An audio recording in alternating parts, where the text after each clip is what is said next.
This is Hollywood, home of the major motion picture studios who produce all your favorite movies. The filmmaking process begins with a writer's idea for a new story. The writer toils day and night to turn that idea into a script. The studio then throws away the script and greenlights a reboot of an older idea. After the script's selected, the movie's cast with children of celebrities and actors the producers want to have sex with. Now that the movie's cast, it's time to go into production in Atlanta, where tax advantages and lower wages attract all of Hollywood's left-wing executives. Once the movie's been shot, a rough cut's sent to Beijing, where censors make sure the film doesn't offend party leadership. After a few edits, the film enjoys a red carpet premiere with stars dressed in evening wear, and then a wide release with the general public dressed in sweatpants. And finally, it's buried deep in the menu of a streaming service where few people will ever find it. But that's all right, because chances are the movie was terrible anyway. And that is how Hollywood works. I'm here to settle it once and for all. Is this or isn't it a Christmas movie? Yes, Die Hard is a Christmas movie. It literally starts with a holiday party. It ain't Christmas till Bruce Willis started crawling through that vent. Nope, not a Christmas movie. Home Alone is a movie about child abandonment and a neglectful mother. Home Alone is basically white people precious. Yes, Gremlins is a Christmas movie. It's a movie about the worst Christmas gift ever. A gremlin ain't nothing but a slimy Furby. That man gave his son a gremlin for Christmas. I know he regretted it. It's like the time I bought my son one of them noisy fire trucks with all the buttons. He made the whole house sound like a damn 4-alarm fire. I took the fire truck from him, gave him quiet cars. What'd he do? Line them all up, make the noises himself. This is not a Christmas movie. This is a movie about global warming. Frosty melts at the end of that movie. You know who else melted at the end of their movie? The Wicked Witch and the Terminator. Those are tragic films. Have you ever noticed that the end of Terminator 2 is basically the end of Frosty the Snowman? He waved goodbye saying, "Don't you cry, I'll be back again someday." Yes, a Christmas film. It's a white dude with a beard walking through the snow. That's good enough for me. And he slept inside a reindeer in that film. Or was it a horse? I don't know. Either way, reindeer, horse, same difference. They gotta be cousins somewhere on the family tree. Nope, not a Christmas movie. If anything, this is a Valentine's movie. You know how far male penguins walk just to get laid? Then they the ones who sit on the eggs. That's love. Yo, you go hunt, baby. I'm gonna be right here with this egg. You do what you do. What's up, Wells? Too many movies, let's speed it up. Anytime Denzel Washington is on screen, it's Christmas time to me. Yes, Christmas movie. 4 black dudes in the snow getting helped out by a jolly white man. That's good enough for me. He sees you when you're sleeping. He knows when you're awake. Sound like Christmas to me. And finally, Frozen, which parents will tell you, it feels like Christmas the day that their child finally gives up watching this movie over and over and over. Do you want to build a snowman? No, I don't want to build a snowman. In fact, Santa might come and take this Frozen DVD back to the North Pole. At least Frosty melt to death at the end so your kids can be sad and don't want to watch it twice. In a world where effective vaccines are being pushed by the nanny state, the Biden administration is about to take their pressure campaign to your doorstep. Don't come knocking on my door with your Fauci ouchie. You leave us the hell alone. Or they could then go door to door, take your guns. They again go door to door, take your Bible. One band of vigilantes is all that stands between America and herd immunity. 99% of the people who are dying from COVID are unvaccinated. That's their choice. There's no reason right now, no clinical reason to go get vaccinated. Maybe 0 doses is enough. This summer, who needs vaccines when you've got a death wish? A vaccination, in a weird way, is just generally kind of going against nature. Maybe there's just an ebb and flow to life where something's supposed to wipe out a certain amount of people. I hope that people will not comply by any means necessary. They're cleaning up the streets so COVID can spread safely. Maybe it doesn't work and they're simply not telling you that. Maybe none of this is really about COVID. Maybe it's about social control. It's not their job to protect anybody. When pushing an experimental drug on Americans against their will. We are on the verge of East German style, show me your papers. Starring Tucker Carlson, Brian Kilmeade, that Newsmax guy, and Charles Bronson as the Delta variant. Death Wish. See it in unventilated theaters this summer. Movies! They're like books, but louder. Ever since I can remember, I've loved going to the movie theater, intentionally burning myself with hot butter and trying to sue the theater. But as much as I like the movies, there's nothing better than seeing one crash and burn. The new Hollywood release Dear Evan Hansen is inviting internet mockery and an unwelcome reception from critics, not the least over its decision to cast 27-year-old Ben Platt in the role of a high school student. One reviewer called the age-defying portrayal disturbing, while a writer for The Guardian wrote, "The attempt to make Platt seem younger somehow renders him both older and inhuman. An act of near sabotage so distracting, it basically renders the movie unrecoverable." You're telling me the fucker's supposed to be 17? I'm pretty sure I saw this guy at a strip club in the 80s. And nothing against this actor. He's talented. I'm sure he'd be a fantastic lead in a movie about a guy going back to school for his second master's degree. But I find it very hard to believe this kid recently grew his first pube. It doesn't matter how good an actor is. If I see anybody that old in a high school parking lot, I'm calling the cops. And yes, I'm also in the parking lot, but not because I'm a creep. I'm just there to sell them beer. But let's be fair to Dear Evan Hansen. Hollywood has a long history of trying to make its stars appear younger, and an equally long history of failing at it. When you see the next Will Smith and Robert De Niro movies, you may be shocked to see the actors looking decades younger. The Irishman drew attention for its extensive use of digital technology to de-age the actors, allowing De Niro and others to appear to be decades younger. At age 76, he's joked that the technology will allow him to prolong his career indefinitely. Yes, digital technology, a force so powerful it almost gave LeBron James the ability to act. And while The Irishman was able to make De Niro's face 30 years younger, there was one small issue. His body was still old as shit. Look at him trying to beat up that guy. The Tin Man is watching that scene going, and I thought my joints were f***ed up. If you ask me, the most impressive thing about this scene isn't the CGI. It's the actor who's pretending to be injured by De Niro's orthopedic shoes. And this is the problem with trying to de-age actors. At a certain point, it just doesn't work. I mean, yes, Robert De Niro is one of the greatest living actors, but the man is 70. Of course he's going to move like C-3PO with shingles. But hey, as badly as Dear Evan Hansen and The Irishman failed, at least they put in an effort. Because the truth is, sometimes Hollywood is too lazy to use weird makeup or CGI effects to de-age their actors. Sometimes they just throw an old person in there and hope nobody notices. Hannah Montana's brother was a 29-year-old, 16-year-old. Sonny and Rizzo were twice as old as a high school teenager. And those girls from Pen 15 must be like, what, 35? My point is, Hollywood has done this for pretty much every actor in the entertainment business. It's desperate. It's embarrassing. God damn it, I want in! That's why I've made a reel showcasing just how young I can pull off. Roll it. Dude, I just saw Kyle's Dickety Talk.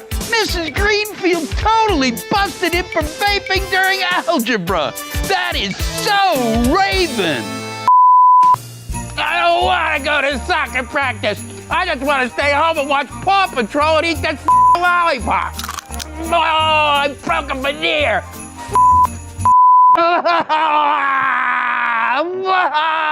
Will someone please give this poor baby a titty? Hollywood, I'll be waiting. When you think of black horror, you think of hits like Get Out or this year's remake of Candyman, which reminds me, speaking of that, Candyman, Candyman, Candyman, Candyman, Candyman. I knew he wouldn't show up. Cheap bastard owed me $50. But we wouldn't have Jordan Peele if it weren't for the pioneering black horror films that today are mostly forgotten.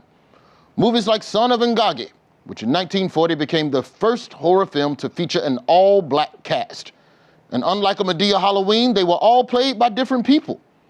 Son of Ngagi bucked stereotypes by showing a black middle-class family battling a monster in their home, paving the way for the Winslow family to do the same thing against Steve Urkel. Whew, those suspenders. And on top of that, the scientists in this movie is an old black woman. It was like a scary Hidden Figures. Although I have to be honest, I found Hidden Figures to be pretty scary too. Oh, that damn math. Whew.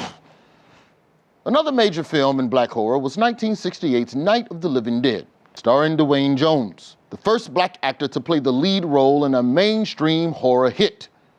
He's a hero for most of the movie, and then his character ends up getting shot by white folks who mistake him for a zombie. It was a profound lesson on racism. It is the living who are racist, and we should all strive to be more like the zombies who will eat the brains of any race. Wait, is that the lesson? Once the 1970s hit and black exploitation films got big, horror movies got a little bit wild. We had movies like Blackula, Blackenstein, Dr. Black, Mr. Hyde, and of course, Abby. It was originally titled The Blaxorcist, but they got in trouble for copying that movie where the little white girl tinkles on the living room carpet. Then there was Petey Wheatstraw. In 1977, Dolomite star Rudy Ray Moore plays a comedian who is killed by his rivals for being too successful. Today they would have just found his old tweets. That's how you get written. Anyway, the comedian makes a deal with the devil to come back to life and get revenge on his killers by using the devil's magic pimp cane. Now, the first question is, why would the devil have a pimp cane? I do not know. If I'm going to be honest with you, I don't even know why pimps have pimp canes. Does pimping cause sprained ankles? Is that why pimping ain't easy? I don't know. This movie raised many questions for me. And finally, one black horror character that doesn't get the credit she deserves was Rachel True's performance as Rochelle in the 1996 movie, The Craft. Now, although The Craft is not technically a black horror movie, the soundtrack does include a song by Jewel, and there's few things more terrifying to black people than that. Whew, Jewel. But Rochelle was a groundbreaking character for black women in horror. She takes revenge on a racist bully at school after becoming a powerful witch, which is literally black girl magic. And this character was especially important because it was the 1990s. Teen horror was in the midst of a renaissance, but black girls didn't really get to see themselves in anything scary. All they had was scary spice. She wasn't even that scary. Posh was the scary one. Always looked like she just got back from poisoning James Bond. Well, that's all the time we have for today. I'm Roy Wood Jr., and this has been CP Time. And remember, before the culture, we're gonna try this again. Candyman. Oh, there you are. Where's my money, Daniel? It's no secret that women's on-screen portrayals have evolved throughout history. We've gone from playing secretaries being saved by James Bond, all the way to nuclear scientists being saved by James Bond. But I want to focus on one specific aspect of female depictions: the orgasm. It's when a woman is stimulated to the point of climax, causing a physical and neurological response that scientists refer to as bangtastic. And over the years, depicting female pleasure on screen is something that's changed more than the batteries in your vibrator. The first known female orgasm on the silver screen was in the 1933 German film Ecstasy, when Hedy Lamarr took the Bratwurst Express all the way to Pleasureburg. Turns out the world wasn't ready for this. Everyone denounced it, from Hitler to the Pope. And if you ask me, the Pope has no place weighing in on sex scenes. He's celibate. I mean, when we need your opinion on the best stain removers for white fabrics, then we'll call you. Unfortunately, being the first actress to climax on screen followed Hedy Lamarr for the rest of her career. She was typecast as the seductress, even though she was literally the smartest person in Hollywood. Yeah, as her side hustle, she was a brilliant scientist who invented the basis for all modern wireless technology. Without her, no one would be orgasming, because we wouldn't be able to watch porn on our cell phones in the bathroom. And that was the last big on-screen female orgasm for a while, because around the same time, the Hays Code was enforced in Hollywood. This was a set of censorship guidelines that banned movies from explicitly showing or discussing sex. Even married couples had to be shown in separate beds, or as it's now called, the reverse chocolate factory. With the four of you bedridden for the past 20 years, it takes a lot of work to keep this family going. No one was getting off. The Hays Code finally ended in the late 60s, which, as timing goes, is like having your dry January end at an open bar in Cabo. America was embarking on a sexual revolution, so female pleasure came back on screen.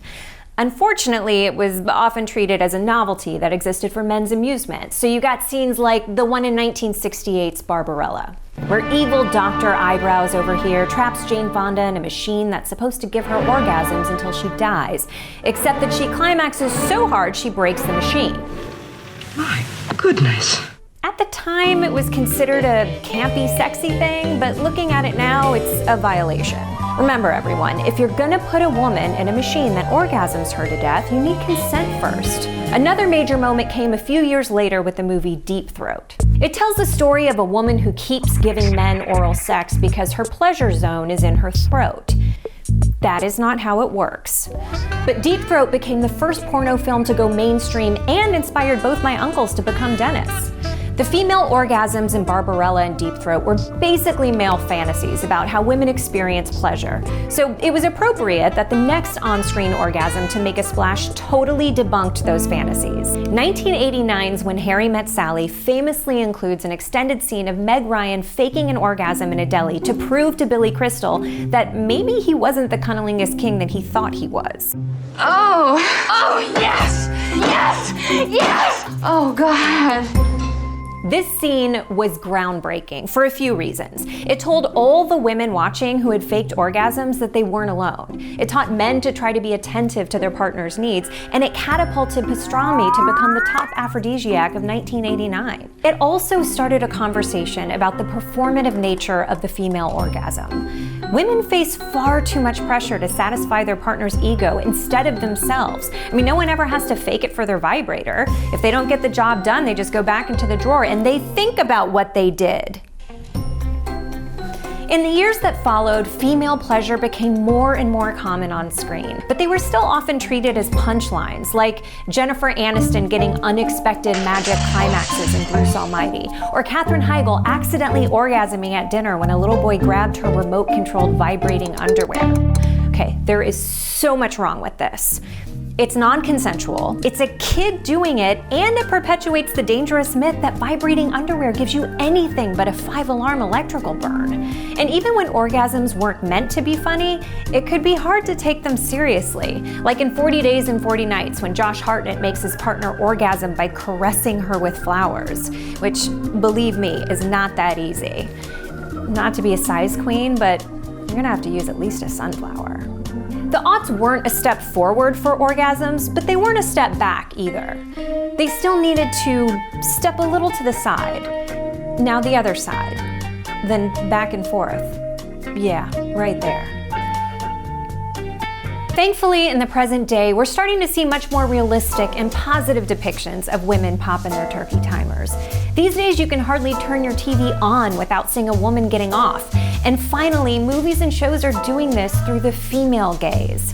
And if you don't know what that would look like, then you haven't seen Bridgerton. It's a show about 19th century British society taking care of their little women. She's a Beth in the streets, but a Joe in the sheets. Thanks to Bridgerton, there haven't been this many female orgasms since everyone started watching Bridgerton. So, that's the history on the female orgasm on screen. And who knows what the future holds? But it is important because the way women are portrayed on screen holds a mirror up to how they're treated in real life. And as all women know, sometimes holding up a mirror to something is the only way to get a good look and figure out how it works. My grandfathers both fought in World War II. They fought and they took up arms against tyrannical governments. We now have to fight against a tyrannical government, which is saying that you have to take these injections or you can't be involved in society. We took the beaches of Normandy, our people. Most people are going along with this because they're afraid. A few brave souls are not.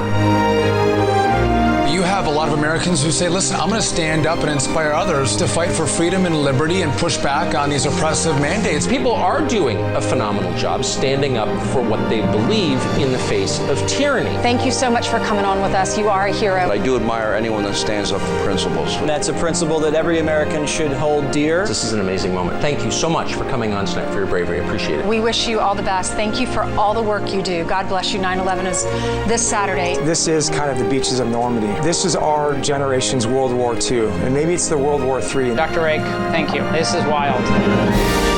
This is about the Constitution. We have rights as individuals to do whatever we want if it doesn't hurt anybody else.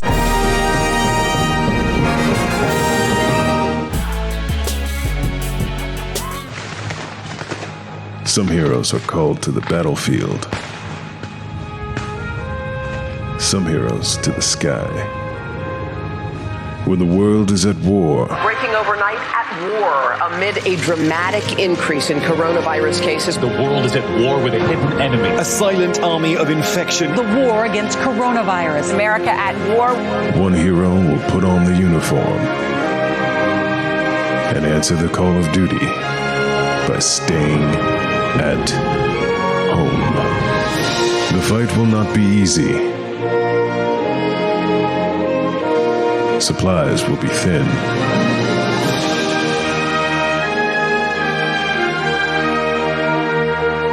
But when the only way to destroy the enemy is through self-isolation,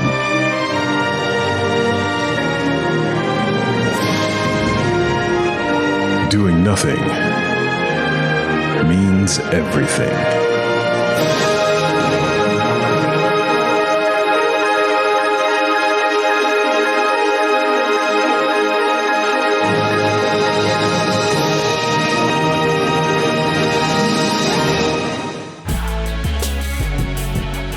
Going to the movies.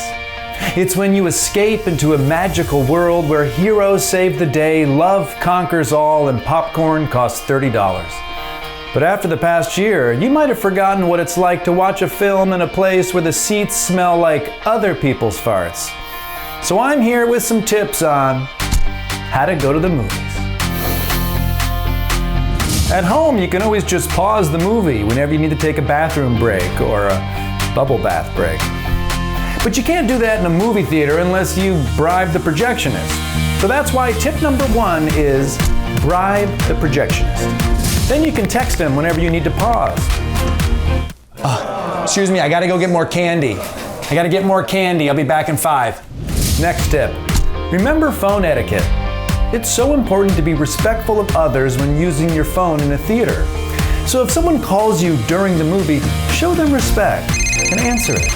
Shropshire. And in case your conversation distracts the other audience members, recap what's happening on the screen for them. Bugs Bunny dressed up like a girl bunny, and it's making LeBron very horny.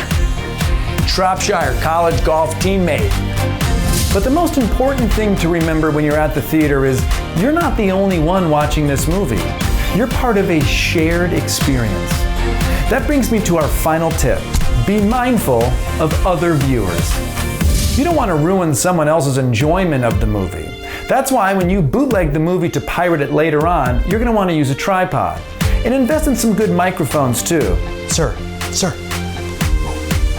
The people who made this movie poured their heart and soul into it. The least you can do is make sure their creative vision is preserved when you're selling DVDs of it out of the trunk of your car in the parking lot at the Waffle House. FBI! Anywho, by following all of these tips, you'll have no problem going back to the movies. But if you're still not ready to go back and you want to watch the latest releases, you know where to find me. This is the FBI! No one's here!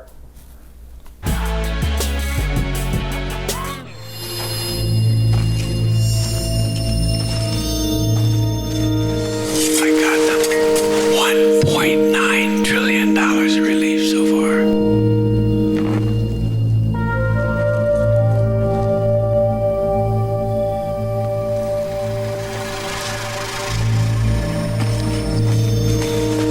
I wrote the bill on the environment.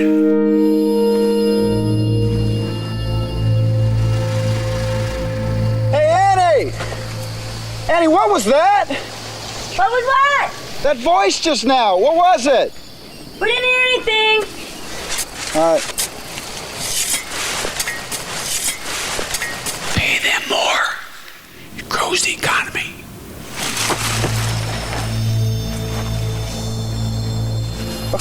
Okay, you must have heard that. Sorry.